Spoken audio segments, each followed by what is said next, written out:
সংখ্যালঘু নির্যাতন তো হচ্ছে ভারতে। ভারতের এক একটা মসজিদ তারা ভাঙতেছে। এটা এটা এটা একটা লক্ষণ।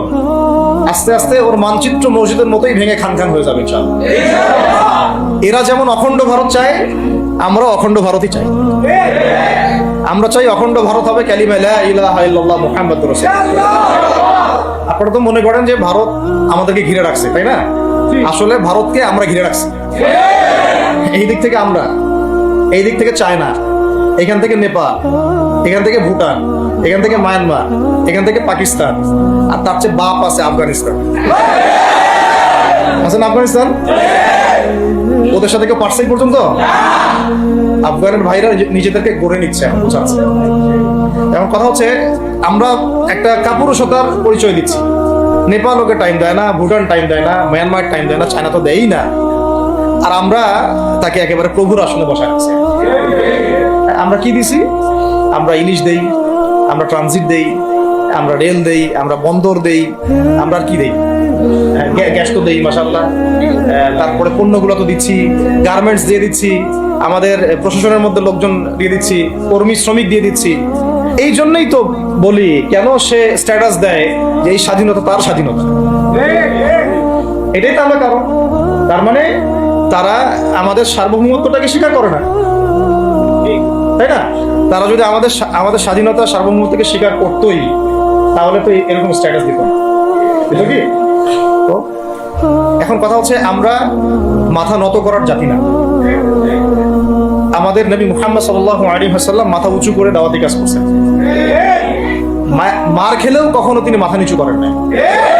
সাহাবায়ে কেরাম রাদিয়াল্লাহু আনহুম আজমাইন মাথা উঁচু করে দাওয়াতের কাজ করছেন, কারোর সামনে মাথা নত করেন নাই ইল্লাল্লাহ, আল্লাহ ছাড়া।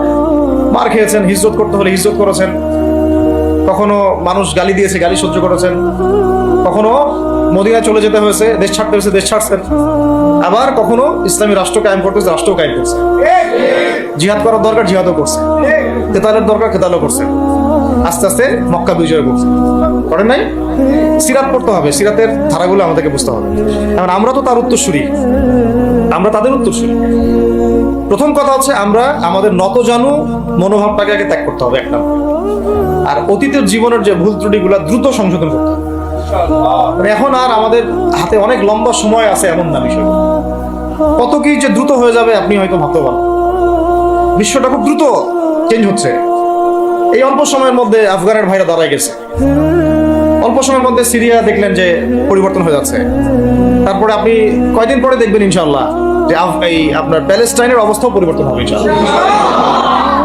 তখন এরা আবার হামাসকে ঠিকই বলবে যোদ্ধা, তখন ঠিকই বলবে যোদ্ধা। এখন বলতেছে বিদ্রোহী, বলতেছে সন্ত্রাসী। হ্যাঁ, তো একটা বিষয় আগে বলে নেই, এটা বোঝার দরকার আছে যে দেখেন, ফিলিস্তিনে যে অবস্থা চলতেছে, সেখানে কিন্তু আমাদের তাবলিগের মেহনতটা মূল না, সেখানে আমাদের জিহাদের মেহনতটা মূল, তাই না? বিষয়টা ওখানে তো সবাই, ওখানে বোম পড়তেছে, ওখানে কি সবাই তাবলিগের মেহনত করবে?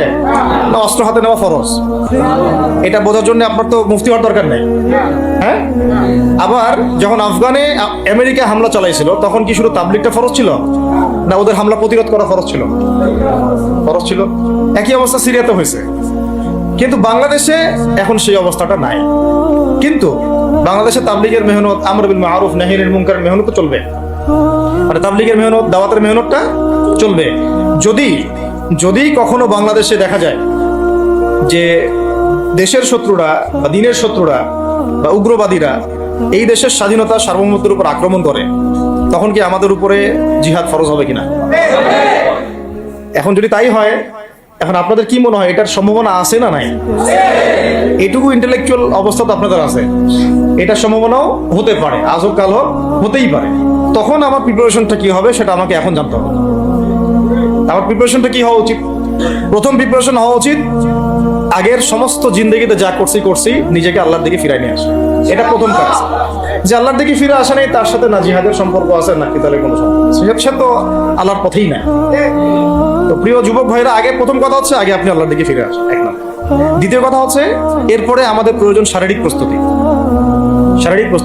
যেমনটা বললাম যে কোনো অবস্থাতেই আলেম ওলামাদেরকে, দায়ীদেরকে, মুফতিদেরকে, মুহাদ্দিসদেরকে, মাদ্রাসার শিক্ষকদেরকে, খতিবদেরকে ভিতরে ঢুকতে দেওয়া যাবে না। কারণ আপনাদেরকে যদি ভিতরে নিয়ে যাওয়ার স্কোপ পায় তারা নতুন করে আবারও কেউ, তাহলে আর সুস্থ রাখবে না, ফিজিক্যালি আপনি ঠিক থাকতে পারবেন না। অতএব একটা সামাজিক প্রতিরোধ গড়ে তুলতে হবে সবসময়।